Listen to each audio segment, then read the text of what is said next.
An unexpected encounter. The setting sun bathed the crowded streets in a warm orange hue as Lucas wove his way through the throng of people. A basket of fruits weighed down his arm, its strap biting into his shoulder. His clothes clung to his damp skin, a result of the day's oppressive heat, but Lucas moved with purpose. The streets were alive with the usual evening chaos.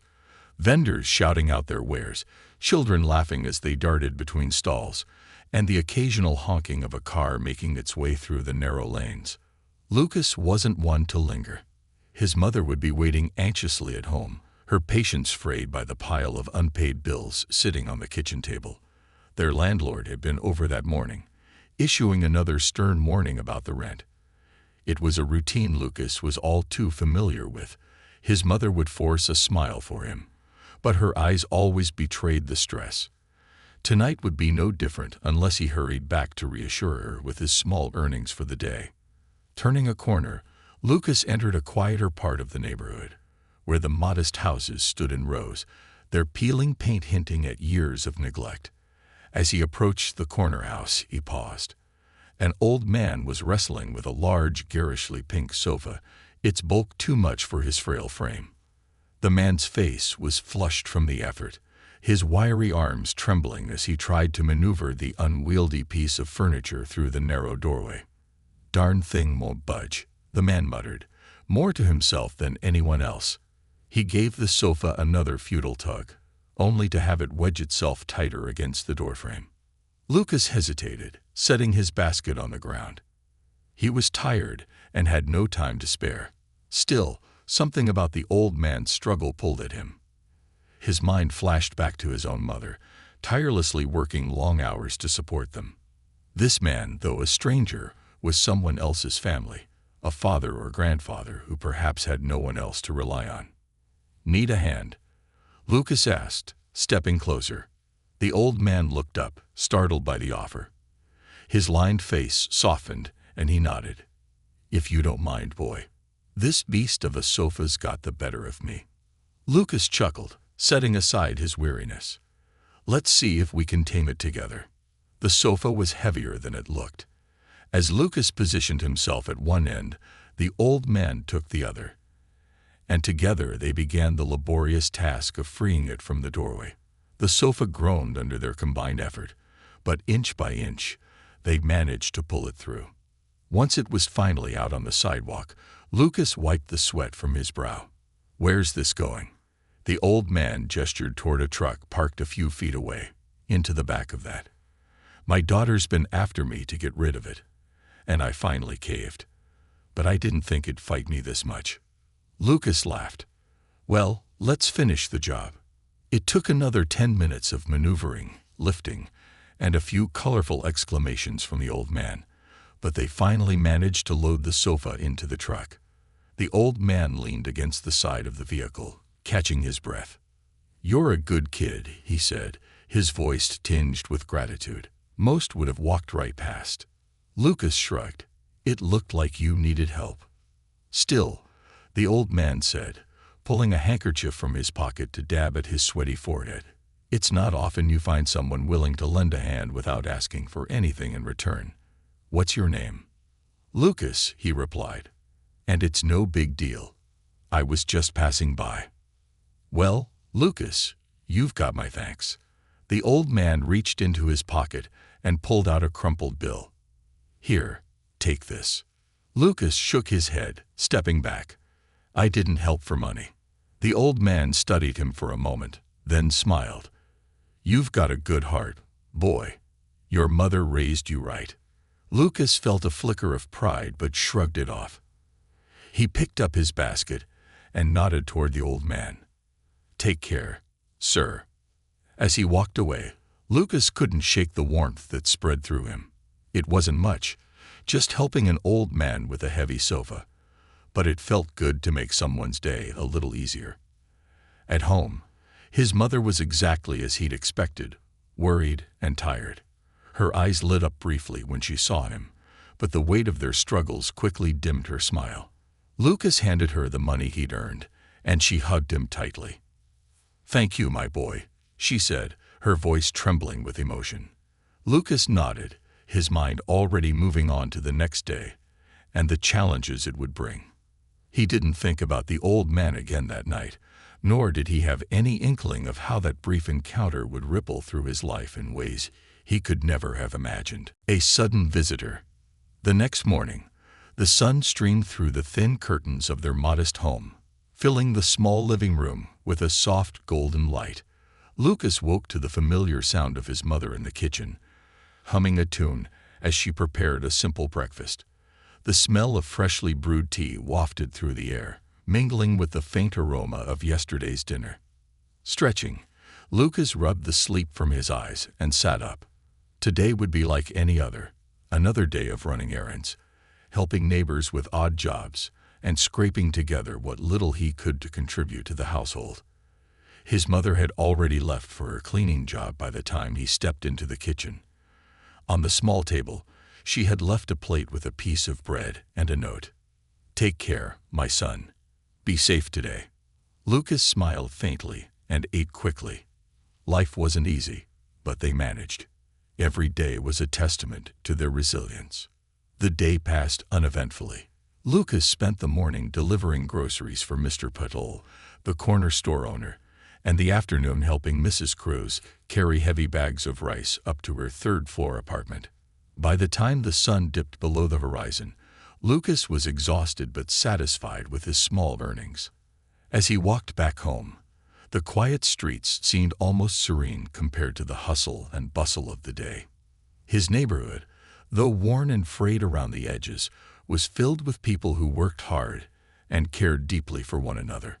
Lucas often found solace in the sense of community, even if the challenges of poverty loomed over them all. When he turned onto his street, a peculiar sight made him stop in his tracks. Parked in front of his house was a sleek black car. Its polished surface gleamed under the streetlights, and its tinted windows reflected the dim glow of the nearby lamp posts. It was a luxury car, the kind Lucas had only seen in magazines or on TV. Curious murmurs drifted from a small group of neighbors who had gathered across the street, their voices carrying a mix of awe and speculation. Who could that be? "I've never seen a car like that around here. It's parked at Lucas's house. Do you think they've come to the wrong place?" Lucas frowned, his curiosity mingled with apprehension. He quickened his pace and approached the car just as the driver's door opened. A tall man in a sharp suit stepped out, his demeanor exuding professionalism. "Are you Lucas?" the man asked, his tone polite but firm. Lucas hesitated. "Yes. Can I help you?" The man smiled and gestured toward the car. "I'm here on behalf of Mr. Callahan. He asked me to deliver something to you." Lucas blinked, confused. "Mr. Callahan? Who's that?" The man's smile widened slightly. "He said you'd know him as the old man with the pink sofa." Recognition dawned on Lucas. The old man from yesterday. Oh, him. But why? "Why don't you take a look?" the man said, walking to the rear of the car and opening the trunk. Inside, Lucas saw a box wrapped in elegant gold paper and tied with a deep blue ribbon. The sight of it was almost surreal, sitting there like a gift from a storybook. "This is for you," the man said, lifting the box and placing it gently in Lucas's hands. "Mr. Callahan wanted to express his gratitude for your kindness." Lucas was at a loss for words. "I didn't do anything special," he said quietly. The man regarded him for a moment, his gaze kind but serious. "Sometimes it's the smallest acts of kindness that leave the deepest impact. Mr. Callahan believes people like you deserve to be recognized."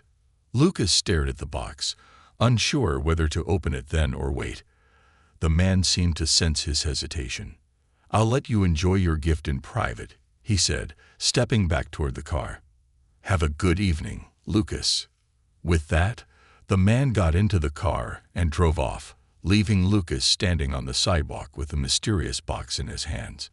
Inside the house, Lucas set the box on the small dining table and carefully untied the ribbon.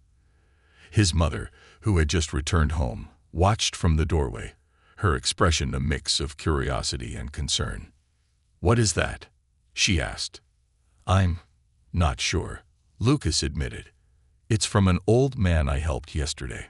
As he peeled back the wrapping paper, his breath caught. Inside the box was an envelope and something else wrapped in soft velvet.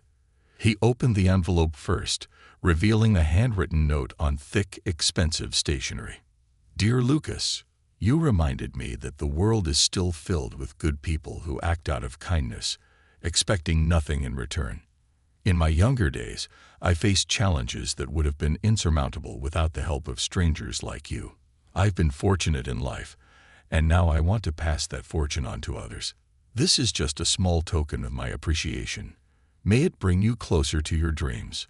Warm regards, Charles Callahan. Lucas's hands trembled as he unfolded the velvet covering. Beneath it was a sleek laptop, far beyond anything he could have ever afforded. His mother gasped, covering her mouth with her hand. But there was more. Beneath the laptop was a stack of crisp $100 bills. Lucas counted quickly, his heart racing. $2,000. This can't be real, his mother whispered, tears welling up in her eyes. Lucas was equally stunned. His mind raced with possibilities. The overdue rent, the repairs their home desperately needed, the chance to finally save for a brighter future. As he sat down, overwhelmed by the magnitude of the gift, one thing became clear. This was more than just a reward for helping an old man. It was an opportunity, a lifeline in a life that had always been about struggle. And somewhere in the distance, Lucas could almost hear the old man's voice, saying, "It's not often you find someone willing to lend a hand without asking for anything in return." Lucas had given his kindness freely, but now, the kindness of another was poised to change his life forever. New beginnings and old challenges. The house buzzed with a strange energy that night, the kind that comes when hope unexpectedly replaces despair. Lucas and his mother sat at their tiny dining table, the unopened laptop and stack of cash between them, as though they were artifacts from another world. His mother's hands trembled slightly as she ran her fingers over the crisp bills, her expression oscillating between joy and disbelief. "What are we going to do with this, Lucas?" she asked, her voice unsteady. Lucas leaned back in his chair, still processing the surreal events of the day. "We'll pay the rent first," he said firmly, "and fix the leaky roof. After that, we save the rest." His mother nodded, blinking back tears. "This is a blessing, Lucas. A real blessing." But even as they discussed the practicalities, Lucas couldn't ignore the subtle weight of responsibility pressing down on him. This gift wasn't just money or a fancy laptop. It was an opportunity to break free from the cycle of struggle he'd been trapped in for so long. And with that opportunity came the fear of misusing it. The next morning, Lucas awoke to the sound of his mother bustling about the house with unusual vigor. When he entered the kitchen, she greeted him with a smile that lit up her tired features. "I've already spoken to Mr. Patel about the rent," she announced. "We're covered for the next 3 months, and I called Mr. Lewis to come look at the roof. He'll be here tomorrow." Lucas grinned. For the first time in years, the weight of looming bills wasn't hanging over their heads like a dark cloud. "That's great, Mom." "And you," she added, pointing at him with a wooden spoon, "are going to take that laptop to good use. You've always been good with computers. Maybe this is your chance to learn something that can help you later." Lucas hadn't thought that far ahead, but her words stirred something in him. He'd always been fascinated by technology, spending hours at the local library reading about coding, graphic design, and anything else he could get his hands on. The problem had always been access.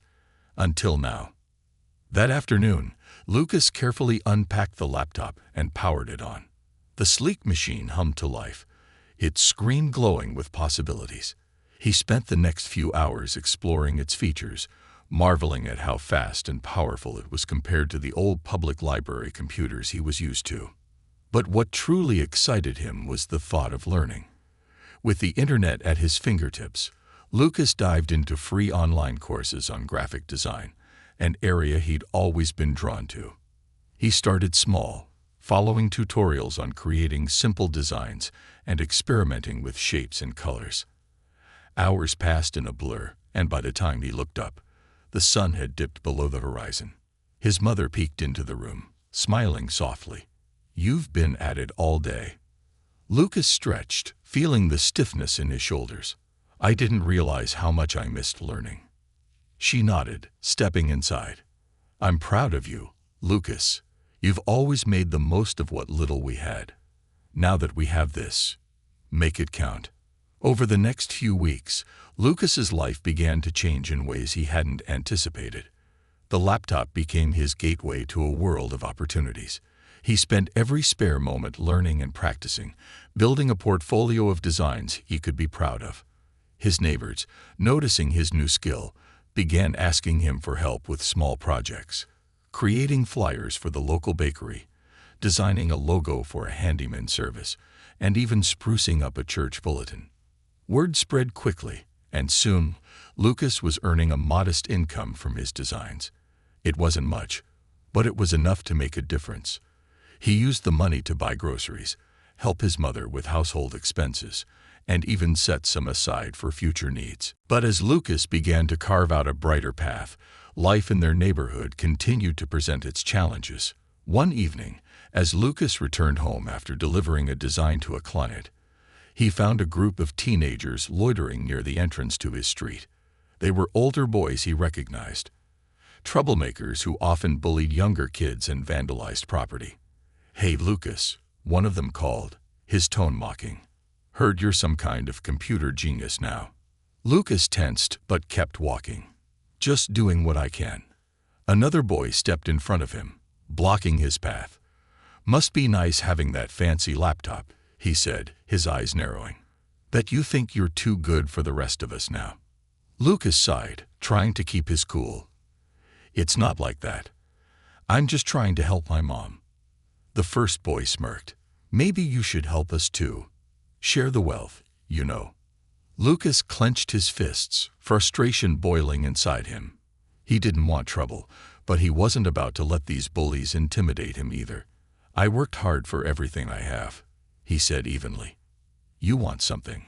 Work for it." The boys glared at him, but didn't press further. Lucas walked away, his heart pounding. He couldn't afford to lose focus. Not now. He'd come too far to let fear or resentment hold him back.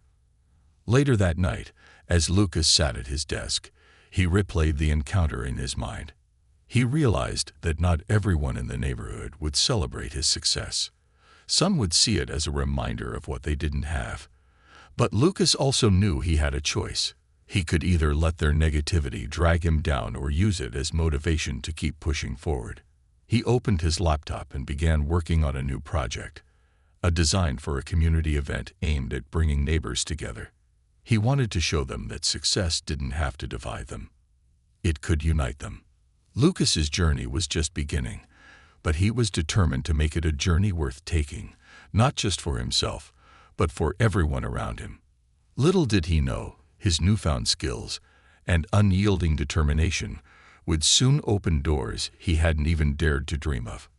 A ripple effect. The morning sun painted Lucas's small room with golden light as he sat at his desk, engrossed in his latest project. The design was for the community event he had envisioned, a block party where neighbors could come together, share food, play games, and enjoy a sense of unity. His idea had started as a quiet rebellion against the division and negativity he'd felt creeping into the neighborhood. But as he worked on it, it became more than that. It was a way to give back to the people who had shaped his world. The flyer Lucas was designing featured vibrant colors and playful illustrations of children holding balloons, tables piled high with food, and a banner reading, "Unity in our streets, a community celebration." Below it, he listed the event details and invited everyone in the neighborhood to participate. As he added the final touches, a knock at the door interrupted his thoughts. "Lucas," his mother called, her voice carrying a note of excitement. "There's someone here to see you." Lucas saved his work and stood curious. When he opened the door to their tiny living room, He was surprised to see Mrs. Cruz, the elderly woman from the third floor of a nearby apartment building. She stood with a shy smile, clutching a small package wrapped in brown paper. "Mrs. Cruz," Lucas said, stepping forward, "what brings you here?" She hesitated, then extended the package toward him. "I heard about all the help you've been giving around the neighborhood. You designed that beautiful logo for my nephew's bakery. I wanted to give you this." Lucas accepted the package, his curiosity piqued. Inside, he found a warm wool scarf, its edges meticulously embroidered with tiny flowers.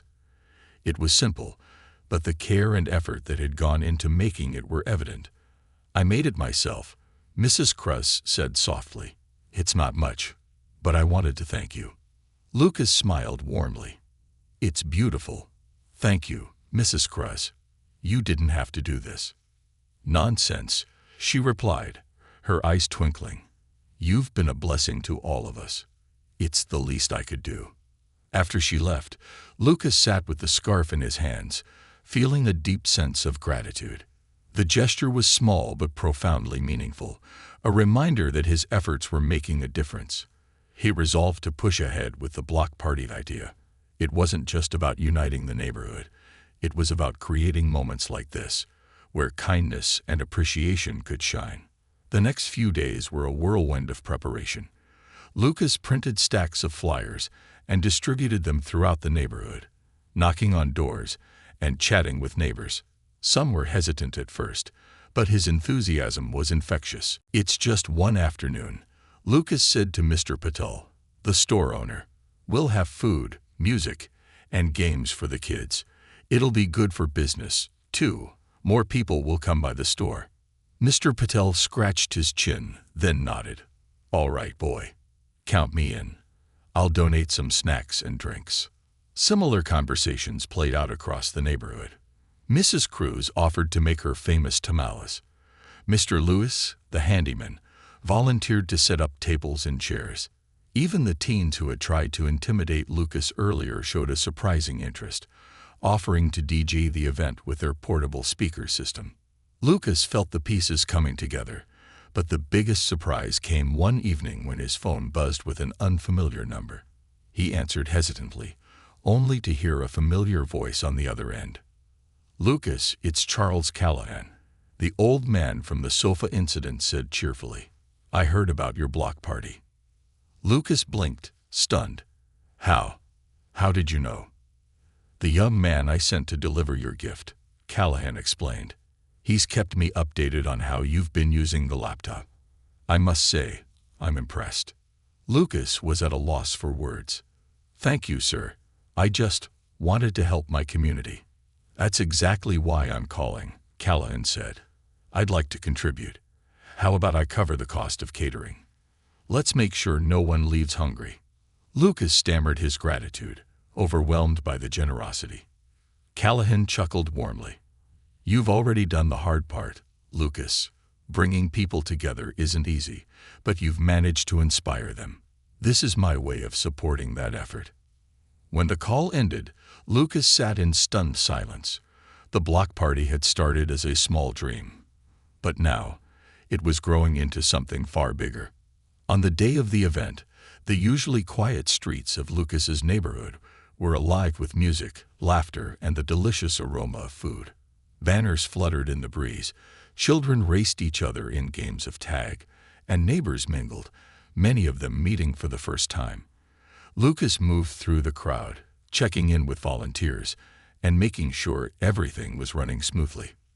"Lucas," Mr. Patel called, waving him over. "The snacks are a hit. We've sold out of almost everything. I'll need to restock tomorrow." "That's great news," Lucas replied, grinning. Nearby, Mrs. Cruz was handing out her tamales, her face alight with joy. Even the teens had set up a makeshift DJ booth, their music adding a lively energy to the gathering. Lucas felt a swell of pride as he watched his neighbors come together. Toward the end of the evening, Callahan arrived in his black luxury car, stepping out to applause from those who had heard about his contribution. He spotted Lucas and approached him with a smile. "You've done something remarkable here, "Lucas," Callahan said, clapping him on the shoulder. "You've turned a simple idea into a movement."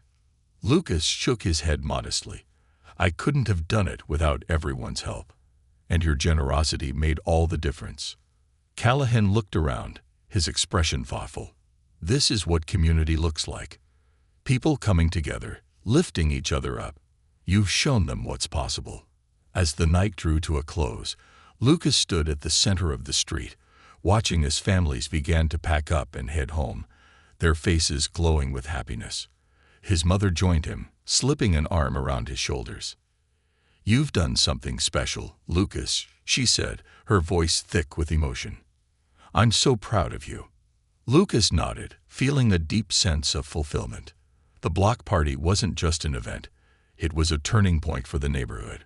It had reminded everyone, including Lucas himself, that even in the face of hardship, unity and kindness could create something beautiful. And as the last of the music faded and the streetlights flickered on, Lucas felt more certain than ever that his journey was just beginning. New horizons. The morning after the block party, the neighborhood seemed transformed. There was a newfound energy in the air, a sense of camaraderie that hadn't existed before. People greeted each other warmly as they went about their day. Kids played together in the streets, and neighbors who once barely exchanged a nod now stopped to chat. Lucas stood on his front porch, watching the bustle with a quiet sense of accomplishment. The party had been a success, but more than that, it had sparked something deeper in the community, a reminder that they were stronger together than apart.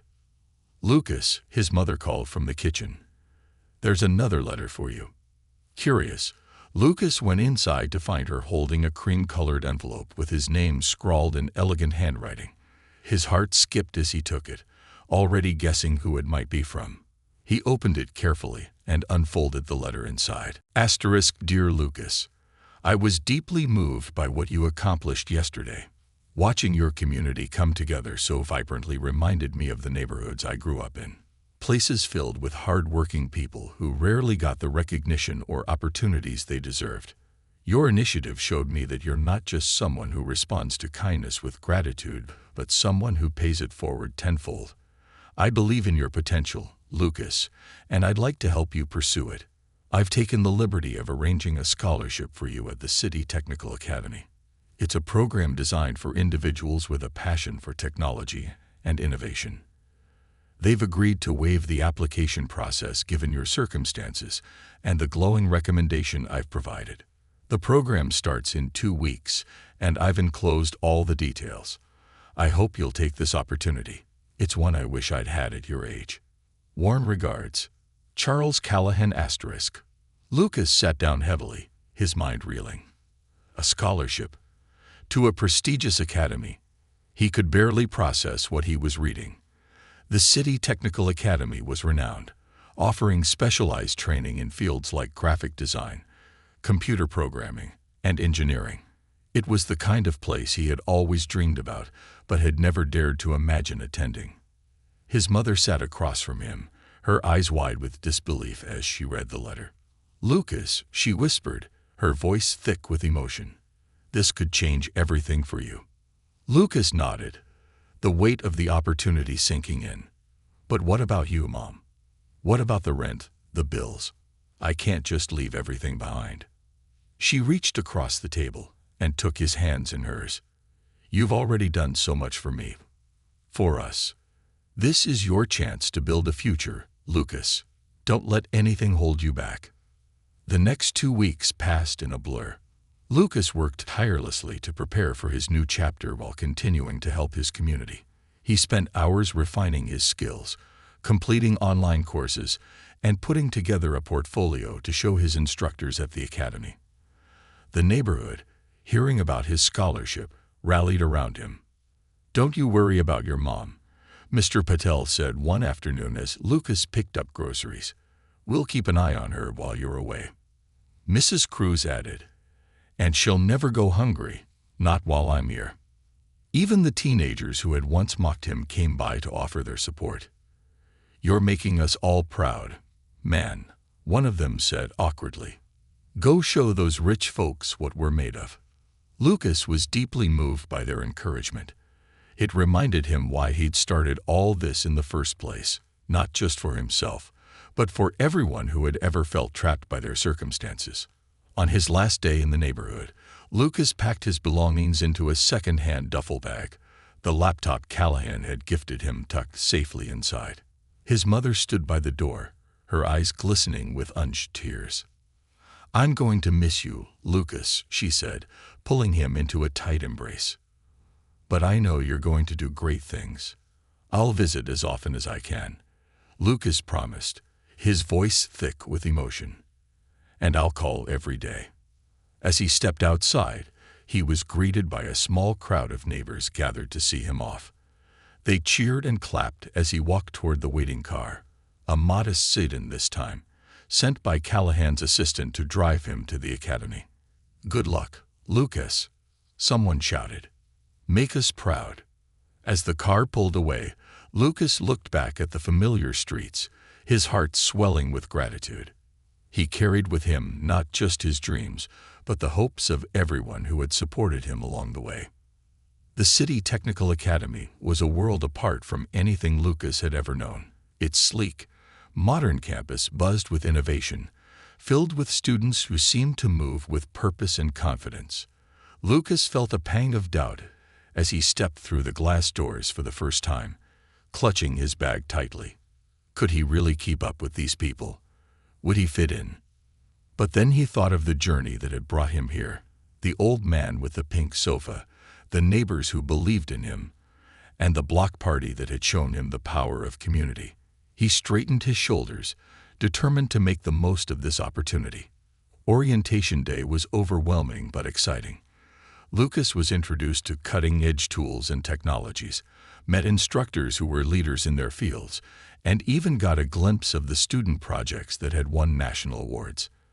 By the end of the day, his initial fears had given way to a sense of possibility. Over the next few weeks, Lucas threw himself into his studies. The Academy's rigorous program challenged him in ways he had never experienced, pushing him to think creatively and work harder than ever. He spent late nights in the lab, experimenting with new design techniques and coding prototypes for mobile apps. His instructors were impressed by his dedication and raw talent. "You have a unique perspective, Lucas," one of them said after reviewing his work. "You don't just see technology, you see how it can be used to help people." That comment stayed with Lucas, shaping the projects he chose to pursue. He developed an app to connect neighbors with local resources, inspired by his own experiences growing up in a close-knit but struggling community. The app quickly gained attention, and by the end of his first semester, Lucas was invited to present it at a regional tech conference. As Lucas stood on the stage of the conference, looking out at the crowd of industry leaders and innovators, he felt a mix of nerves and pride. He thought about how far he had come. From a boy helping an old man move a pink sofa to a young man standing on the brink of a future he had once thought impossible. And as he began his presentation, his voice steady and confident, Lucas knew one thing for certain. His journey was no longer just his own. It was a testament to the power of kindness, community, and the belief that even the smallest acts can lead to extraordinary change. The dream multiplied. Lucas's presentation at the tech conference was met with thunderous applause. Industry leaders approached him with admiration, offering business cards and expressing interest in his community resource app. Though overwhelmed by the attention, Lucas stayed grounded. This wasn't just about personal success. It was about creating something that could genuinely help people like those in his neighborhood. After the conference, Lucas returned to the City Technical Academy feeling invigorated. He spent months refining his app, incorporating feedback from users in pilot neighborhoods. With each improvement, the app became more intuitive and impactful. It wasn't long before the project caught the attention of a prominent tech incubator, which invited Lucas to apply for a grant to develop it further. One evening, as Lucas prepared his grant application, his phone buzzed with a video call request from his mother. He smiled, swiping to answer. Her face lit up the screen, framed by their familiar kitchen in the background. "Lucas," she said, her voice warm with pride. "I saw the article about your app in the newspaper. Everyone here is talking about it. Even Mr. Patel keeps saying, I knew that boy would do big things." Lucas chuckled. "It's still just the beginning, Mom. There's so much more I want to do." "Well, we're all cheering for you," she said. "And don't forget, you promised to come home next weekend for the neighborhood cleanup." "I wouldn't miss it," Lucas replied, his chest tightening with homesickness. No matter how far he went, his heart remained tethered to those narrow streets and the people who had raised him. The neighborhood cleanup day arrived, and Lucas found himself back in the place that had shaped him. He was greeted like a hero, with neighbors hugging him and recounting stories of his childhood.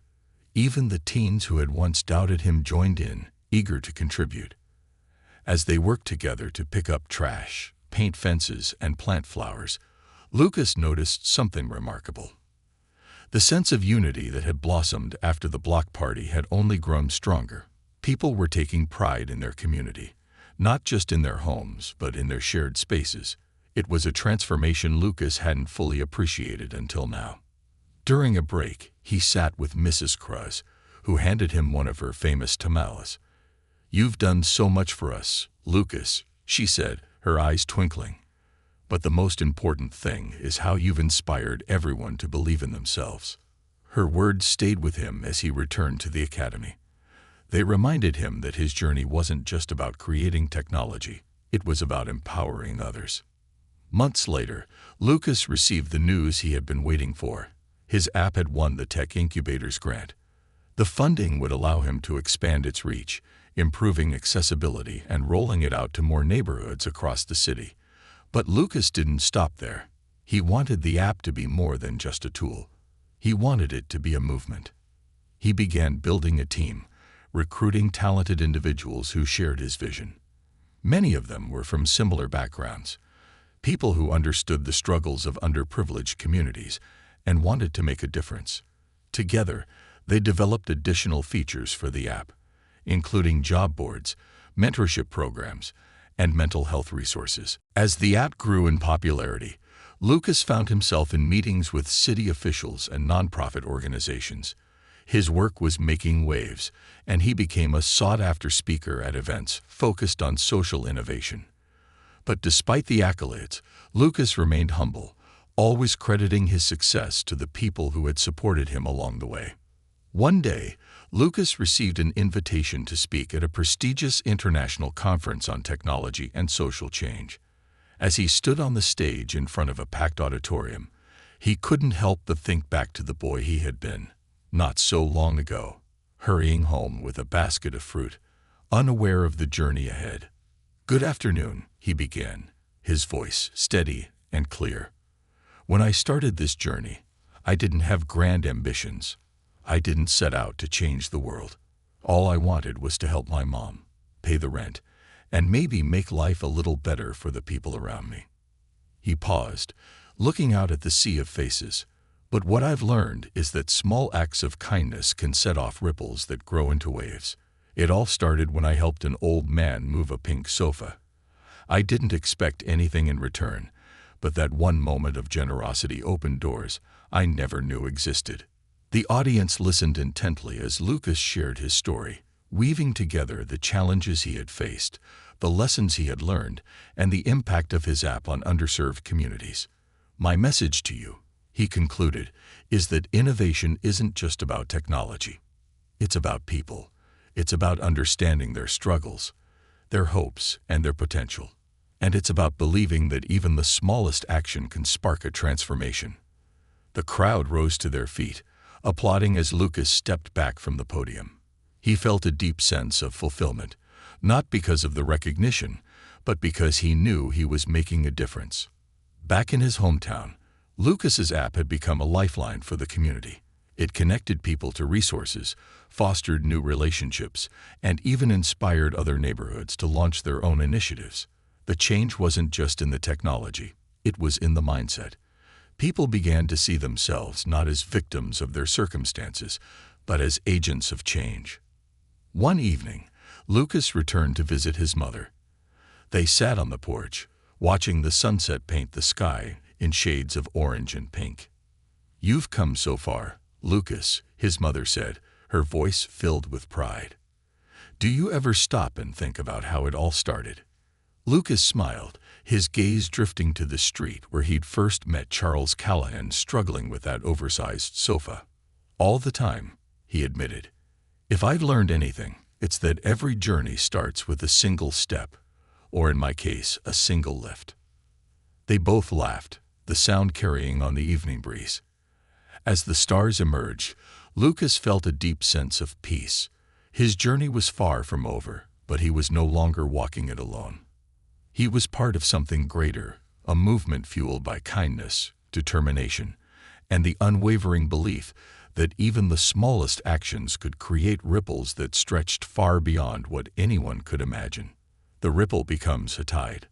Lucas's story, once confined to the narrow streets of his childhood neighborhood, was now a source of inspiration far beyond his city. The app, now named BridgeNet, had expanded to dozens of communities nationwide, each one adapting its tools to meet unique local needs. Its success was a testament to the idea that technology could be a catalyst for real, meaningful change when paired with human empathy and effort. Lucas had grown into his role as the face of BridgeNet. He spent his days overseeing new features, meeting with partners, and traveling to communities to understand their struggles firsthand. Yet, amid the whirlwind of his growing responsibilities, Lucas remained grounded, holding onto the values that had guided him from the start. One crisp autumn morning, Lucas received a surprising email. It was an invitation to meet with the president of a major philanthropic foundation, the Catalyst Initiative. Known for funding groundbreaking social projects, Catalyst had taken notice of BridgeNet's success and wanted to discuss a potential partnership. The meeting was scheduled at the foundation's headquarters, a sleek glass building overlooking the bustling city skyline. Lucas arrived early, nerves fluttering in his chest as he stepped into the vast, sunlit lobby. He was greeted by a woman in her early 50s with a confident smile and a firm handshake. "Mr. Bennett," she said warmly, "I'm Evelyn Moore, director of Catalyst. We've been following your work, and I must say, it's nothing short of remarkable." "Thank you, Ms. Moore," Lucas replied, his voice steady despite his nerves. "It's an honor to be here." They moved to a conference room where Evelyn and her team asked Lucas about the origins of BridgeNet, its current operations, and his vision for the future. Lucas spoke passionately, sharing stories of how the app had helped communities rebuild trust and provide essential support. "What sets BridgeNet apart," Lucas explained, "is that it's not just a tool. It's a framework for empowerment. It's about giving people the means to uplift themselves and each other." Evelyn leaned forward, clearly intrigued. "And what's next for BridgeNet?" Lucas hesitated, then took a deep breath. "I want to take it global. Communities all over the world face similar challenges: lack of resources, isolation, disconnection. I believe BridgeNet can be adapted to address these issues on a larger scale." The room fell silent for a moment. Then Evelyn smiled. "Ambitious, but ambition paired with purpose is exactly what we look for. Let's make it happen." The partnership with Catalyst was a game changer. With their funding and global network, Lucas and his team were able to expand BridgeNet internationally. Pilot programs launched in diverse communities, from rural villages in India to urban neighborhoods in Brazil, each tailored to the unique needs of the people it served. Lucas traveled extensively, meeting with local leaders and residents to understand their lives. In a small Kenyan village, he met a young woman named Amina, who had started a cooperative for women artisans using BridgeNet to connect with buyers worldwide. In a bustling market in Bogud, he watched as vendors used the app's microloan feature to grow their businesses. Each story reaffirmed his belief that technology, when wielded with care, could bridge divides and create opportunities. Despite the international success, Lucas never lost sight of his roots. He made regular trips back to his neighborhood, where BridgeNet continued to thrive. On one such visit, He was surprised to see Charles Callahan waiting for him on his mother's porch. "Mr. Callahan," Lucas exclaimed, rushing to greet him. "What are you doing here?" Callahan, now in his early 70s, but as sharp as ever, grinned. "I wanted to see the legend in action. And please, call me Charles." They sat together, catching up on everything that had transpired since the day Lucas had helped with the sofa. Charles listened intently as Lucas recounted his journey, his eyes gleaming with pride. "You've exceeded every expectation I had for you," Charles said finally. "But I always knew you had it in you." Lucas shook his head.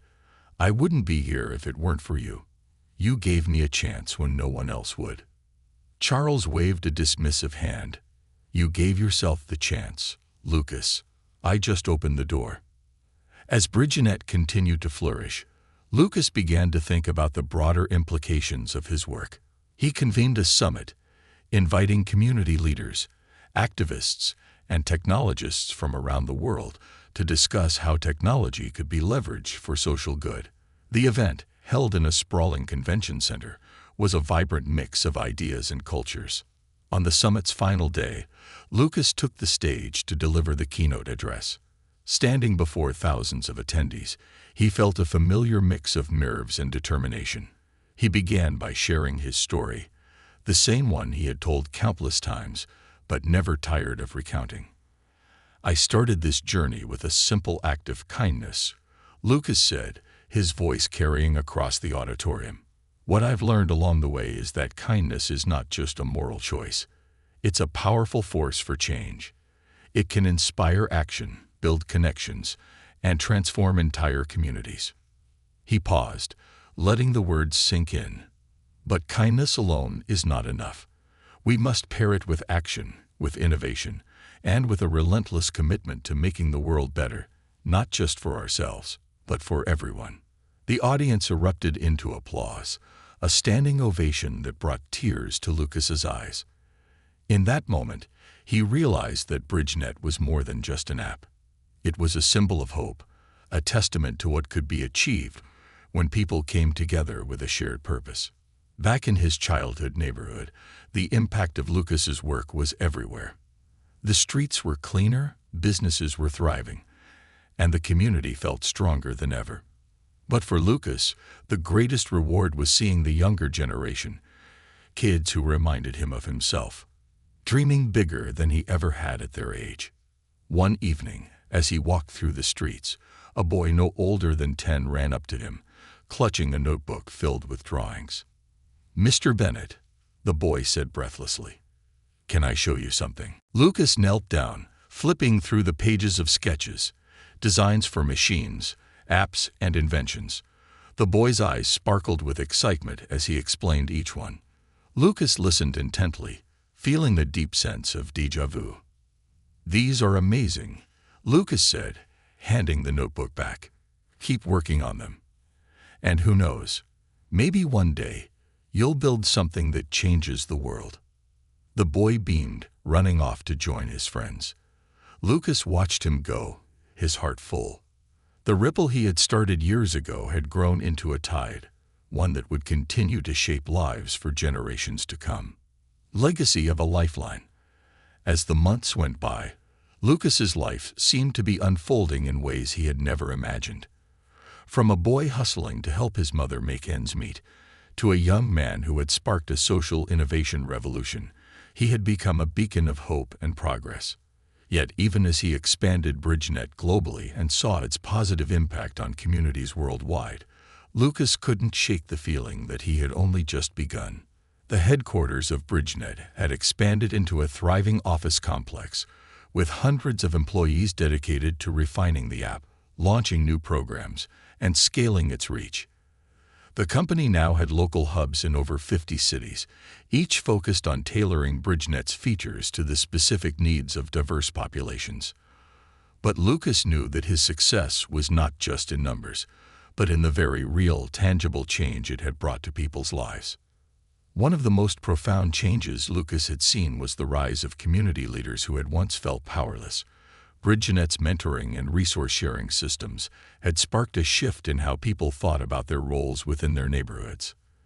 The app had not just connected people to resources, it had empowered them to lead, innovate, and support others in return. In places where generations had struggled in poverty, communities were now seeing the new hope. In Brooklyn, a community garden that had once been abandoned and overgrown had been revived, not by external forces, but by a group of local teens who had learned to use BridgeNet's networking and micro-grant tools. They turned the neglected lot into a thriving space that provided fresh produce for the neighborhood, with plans to expand into a cooperative business. They were training local people in urban farming techniques and creating job opportunities for unemployed adults. In Detroit, Lucas watched as a group of formerly incarcerated individuals had launched a mentoring program for at-risk youth, using BridgeNet to connect with young people who needed guidance. This wasn't just about rehabilitation. It was about rebuilding a sense of pride and ownership in their community. The former inmates had become powerful mentors, showing the youth that their past didn't have to define their future. "I never thought I'd be the one teaching," said Jamal, a former resident of the city's toughest neighborhoods. "But now, I'm passing on what I know to the next generation. I'm proud of the work we're doing here." Lucas felt a deep sense of fulfillment every time he visited these initiatives. He'd often visit BridgeNet hubs in person to see the progress firsthand, meeting with community leaders, volunteers, and app users. On one such trip, Lucas found himself in New Orleans, where the app had played a pivotal role in organizing efforts for hurricane relief. The app had connected volunteers, coordinated resource distribution, and helped families rebuild their homes. As he walked through a neighborhood that had once been flooded and devastated, he met a woman named Lucille who had coordinated much of the effort. She had started out as a volunteer, but with the help of BridgeNet, had taken charge of organizing the relief efforts. "I used to think I couldn't make a difference," she told him, her face full of determination. "But now I know I can." Lucas's role at BridgeNet had evolved as well. He was no longer just the CEO and founder. He had become a global advocate for social innovation, a frequent keynote speaker at summits and conferences about the intersection of technology and community development. His voice was now recognized on the world stage, but he never allowed the fame to define him. What mattered to him most was the way in which BridgeNet had ignited a global conversation about equity and opportunity. On a chilly morning in London, Lucas stood at a podium before an audience of social entrepreneurs, philanthropists, and government officials at the World Economic Forum. "We are living in a time," Lucas began, his voice steady and powerful, "when technology has the potential to divide or unite us.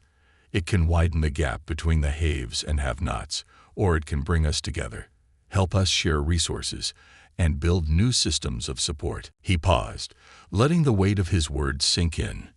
"I choose unity," he said firmly, "because unity creates opportunity. And if we want to create a more just and equitable world, it begins with each one of us taking the initiative to help, to uplift, and to build bridges where they're needed most." The room erupted into applause. But even as the accolades poured in, Lucas knew his work was far from over. There were still millions of people in the world who didn't have access to the resources they needed. Communities still suffered from systemic poverty, inequality, and disconnection. BridgeNet had made incredible strides, but it had only scratched the surface. Back home in the neighborhood that had started it all, Lucas walked through the familiar streets, now cleaner and brighter than before. The once dilapidated buildings had been renovated, local businesses were thriving, and children played on the sidewalks with a sense of pride and belonging. The transformation of the area was a reflection of the larger transformation that BridgeNet had brought to many communities. Change was happening not only in neighborhoods, but in the hearts of people. As he approached his mother's house, Lucas saw that she was sitting on the porch, just as she had done when he was a boy. She waved as he approached, her eyes crinkling in a smile. "You're late," she teased, standing up to embrace him. "I thought you'd forgotten your roots." "Never, Mom," Lucas replied, squeezing her tightly. "Never." They sat together, catching up, talking about the old days, and sharing memories of the struggles they had overcome. But there was something different about their conversations now. It wasn't just about surviving. It was about thriving. "I was thinking, Lucas," his mother said, her voice gentle but filled with conviction, "about how we used to talk about getting out of this neighborhood. You wanted to leave. I wanted you to have a better life, a life without all the hardship. But you stayed. And not just stayed. You've made it better. You've made all of us better." Lucas was quiet for a moment. "I didn't know how, Mom. But I knew I couldn't do it alone. You taught me that. And everyone in this neighborhood, they taught me too. They believed in me when I didn't believe in myself." His mother smiled. "And now you're teaching them. And the world, what's possible when we help each other." Years later, BridgeNet had become a cornerstone of social innovation worldwide, having connected millions of people in ways that were previously unimaginable. From small community initiatives to large-scale disaster relief efforts, the app had become a symbol of the power of human connection, driven by the simple belief that people, when empowered, could accomplish anything. But for Lucas, the greatest testament to BridgeNet's success was not in its technology or its widespread use. It was in the people it had inspired. The kids who had once dreamed small, the adults who had once felt trapped, and the communities that had come together to build something greater than the sum of its parts. And as he stood at the edge of the now thriving neighborhood, surrounded by his family and friends, Lucas knew that his journey had not just been about creating a company or an app. It had been about creating a lasting legacy, a legacy of empowerment, unity, and hope. Because in the end, the greatest bridges are not built with wires or code. They are built with kindness, community, and the willingness to believe that every single person can make a difference.